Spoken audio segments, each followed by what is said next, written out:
చదువుతున్న లక్షల మంది పిల్లల భవిష్యత్తు బాగుండాలి అనే ఆలోచనతో ఏర్పాటు చేసిన గురుకులాలను నిర్లక్ష్యం చేయడమే మీరు అంబేద్కర్ గారికి ఇచ్చే నివాళ మేము అడుగుతా ఉన్నాం. మా పిల్లలు, మా బీఆర్ఎస్ విద్యార్థి విభాగం పిల్లలు గురుకుల బాట బట్టి వారం రోజులుగా గురుకులాలు తిరుగుతూ ఉన్నారు. అక్కడ నెలకొని ఉన్న స్థితిగతులు మా బీఆర్ఎస్ విద్యార్థి విభాగం ఆధ్వర్యంలో కనుక్కొని రాష్ట్ర ప్రభుత్వ దృష్టికి రాబోయే శాసనసభ సమావేశాల్లో, శాసన మండలి సమావేశాల్లో తేవాలే, సమాజం దృష్టికి తేవాలే, ప్రభుత్వం మీద ఒత్తిడి పెంచాలే, ప్రధాన ప్రతిపక్షంగా మా పనిచేయాలని మేము ఆ పనిలో నిమగ్నమై ఉన్నాం. మరి ఎందుకు గురుకుల బాటను అడ్డుకుంటున్నది నీ ప్రభుత్వం? పోలీసులతో, అధికారులతో మా ఆర్ఎస్ ప్రవీణ్ కుమార్ గారి మీద కేసు పెట్టించును నేను అడుగుతా ఉన్నా. మా విద్యార్థి నాయకుల మీద కేసులు పెడతా ఉన్నారని నేను అడుగుతా ఉన్నా. సమాజంలో జరుగుతున్న దోపిడీని అడ్డుకొని మీరు చేస్తున్న అన్యాయాలను ప్రశ్నించినందుకేనా నిన్న మా నాయకులు మొత్తం మా గౌరవ ఎమ్మెల్యేలందరినీ ఎక్కడికక్కడ అరెస్ట్ చేసి దాదాపు 16-17 గంటల పాటు నిర్బంధించడమేనా మీరు అంబేద్కర్ గారికి ఇచ్చే నివాళని మేము అడుగుతా ఉన్నాం. ఇవాళ చివరిగా నేను ఈ కాంగ్రెస్ పార్టీని అడిగేది ఒకటే. ఇప్పుడే పెద్దలు మధుసూదనాచారి గారు చెప్పినట్టు రాజ్యాంగ రక్షకుడిగా పోజులు కొట్టే రాహుల్ గాంధీ నీకు ఉత్తరప్రదేశ్లోకి రానియకపోతేనేమో ఉక్రోషం వస్తున్నది. నేను ఉత్తరప్రదేశ్లో నిన్ను పర్యటించనీయకపోతే నేను ప్రతిపక్ష నాయకుడిని నన్నెందుకు తిరగనీయరు అంటున్నావు. మరి మేము ప్రజలు ఎన్నుకున్న నాయకులం కాదా? మేము ప్రజాప్రతినిధులం కాదా? మా మధుసూదనాచారి గారు శాసన మండలిలో ప్రతిపక్ష నాయకుడు కాదా? నీకే హోదా అయితే పార్లమెంట్లో ఉన్నదో మా మధుసూదనాచారి గారికి తెలంగాణలో అదే హోదా లేదా? మరి ఎందుకు ఇక్కడ గొంతు నొక్కుతున్నది నీ కాంగ్రెస్ ప్రభుత్వం? కొడంగల్ దళిత బిడ్డలు, కొడంగల్ గిరిజన బిడ్డలు ఎక్కడున్నావయ్యా రాహుల్ గాంధీ? నువ్వెందుకు వస్తలేవు మా దగ్గరికి? నీ ముఖ్యమంత్రి మా భూములు గుంజుకుంటుంటే, మా వాళ్ళను జైల్లో పెడితే, అర్ధరాత్రి మా ఇంటి మీద తలుపులు పలగొట్టి దాడి చేస్తుంటే ఎక్కడ ఉన్నావని చెప్పి ఢిల్లీకి వచ్చి ఆక్రోశించినా ఇక్కడికి వస్తలేవు కదా రాహుల్ గాంధీ గారు? ఇదేనా మీరు చెప్పే స్వేచ్ఛ, సమానత్వం, సౌభ్రాతృత్వం? ఇదేనా మీరు మాట్లాడే రాజ్యాంగ రక్షణ అని రాహుల్ గాంధీ గారిని కూడా అడుగుతా ఉన్నాం. దయచేసి చెప్పేదొకటి చేసేదొకటి అన్నట్టు కాకుండా డాక్టర్ బాబాసాహెబ్ రచించిన రాజ్యాంగం మీద కనీస జ్ఞానం, కనీస మర్యాద ఉన్న రాహుల్ గాంధీ గారు ఇకనైనా నీ కాంగ్రెస్ పార్టీకి, కాంగ్రెస్ ప్రభుత్వానికి హితోపదేశం చేయి.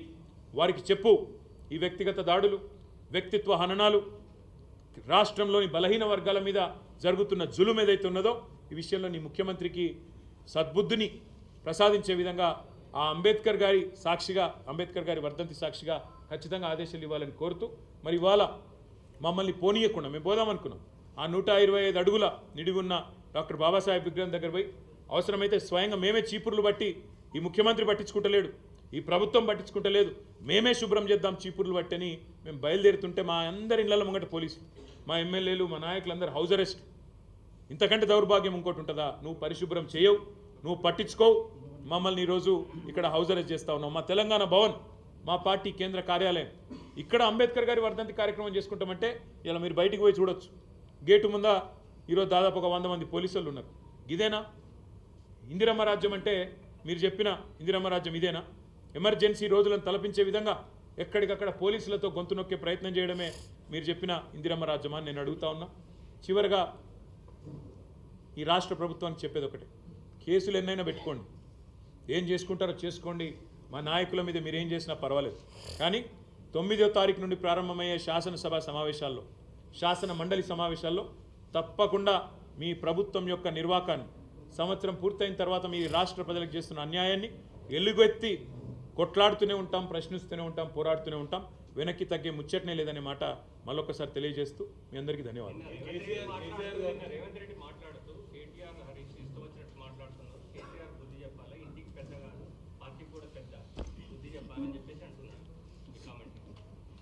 రేవంత్ రెడ్డి మాట్లాడిన మాటలు సంవత్సర కాలంగా రాష్ట్ర ప్రజలందరూ చూస్తూ ఉన్నారు.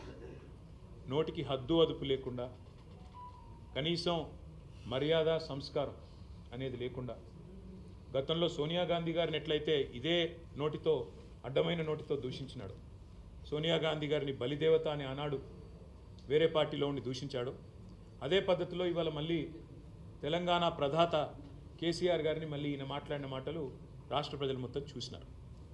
కేసీఆర్ గారికి రేవంత్ రెడ్డి వచ్చి ఏదో చెబితే ఆయనకు నేర్చుకోవాల్సిన అవసరం కానీ పట్టించుకోవాల్సిన అవసరం కానీ లేదు. ఒకటి.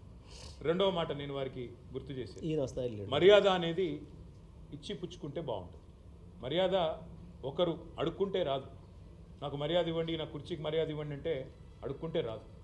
మూడో మాట చివరిగా నేను చెప్పేది, రేవంత్ రెడ్డికి నేనే చెప్తా ఉన్నా సూటిగా, నేను పార్టీ కార్యనిర్వాహక అధ్యక్షుడిగా చెప్తా ఉన్నా, నీ నోరు మారితే, నీ మాట మారితే, నువ్వు కేసీఆర్ గారిని గౌరవిస్తే తప్పకుండా నీ పదవిని గౌరవిస్తాం, తప్పకుండా ముఖ్యమంత్రి స్థాయిని గౌరవిస్తాం. కానీ నీ కారు కూతలు మానకపోతే కుక్క కాటుకు చెప్పు దెబ్బ అన్నట్టు నువ్వు ఒక మాట మాట్లాడితే 10 మాటలు మేము కూడా మాట్లాడతాం. నువ్వేం చేసుకున్నా సరే, నువ్వు ఎన్ని కేసులు పెట్టుకున్నా సరే మేము వెనక్కి తగ్గం. ఇక చివరిగా ఇంకొక మాట కూడా మీడియా మిత్రులతో నా విజ్ఞప్తి, నా ప్రార్థన, మేము ప్రభుత్వాన్ని ఈ శాసనసభ సమావేశాల్లో స్పష్టంగా అడుగుతున్నాం. మేము అడగబోయే ప్రశ్నలు ప్రజలకు సంబంధించిన ప్రశ్నలే అడుగుతాం. మాకు వ్యక్తిగతంగా మా మీద కేసులు పెట్టినా వాటిని మేము పట్టించుకోం. వ్యక్తిగతంగా మా ఇండ్ల ముంగట 100 మంది పోలీసులను పెట్టినా పట్టించుకోం. లగచర్ల గురించి అడుగుతాం, గురుకులాల పరిస్థితుల అధ్వాన పరిస్థితుల గురించి అడుగుతాం, నిలదీస్తాం. అదేవిధంగా రాష్ట్ర వ్యాప్తంగా ఈరోజు నెలకొని ఉన్న వ్యవసాయ సంక్షోభం గురించి తప్పకుండా అడుగుతాం. ఈ ప్రభుత్వ నిర్వాహకం వల్ల ఆటో డ్రైవర్లు ఆత్మహత్యలు చేసుకుంటున్న వైనాన్ని తప్పకుండా గుర్తు చేస్తాం, నిలదీస్తాం. 420 హామీలు ఏదైతే ఈ ప్రభుత్వం ఇచ్చి గద్దెనెక్కి సంవత్సరం గడిచినా కూడా అమలు చేయట్లేదో వాటి విషయంలో ప్రశ్నిస్తాం. రాష్ట్రంలో నేతన్నలు ఆత్మహత్యలు చేసుకుంటున్న వైనాన్ని ప్రస్తావిస్తాం.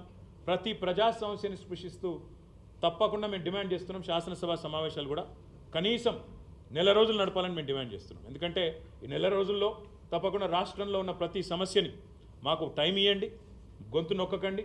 తప్పకుండా ప్రతి సమస్యను ప్రజల తరపున మేము లేవనెత్తుతాం, కొట్లాడతాం. శాసన మండలి, శాసనసభలో మా గొంతును రాష్ట్ర ప్రజల తరపున తప్పకుండా వినిపిస్తామని చెప్పి సందర్భంగా తెలంగాణలో విగ్రహ ఆవిష్కరణ కార్యక్రమానికి కేసీఆర్ గారిని ముఖ్యమంత్రి ఆహ్వానించడం మీడియా ముఖంగా పొన్నం ప్రభాకర్ గారిని అసలు తెలంగాణ తల్లి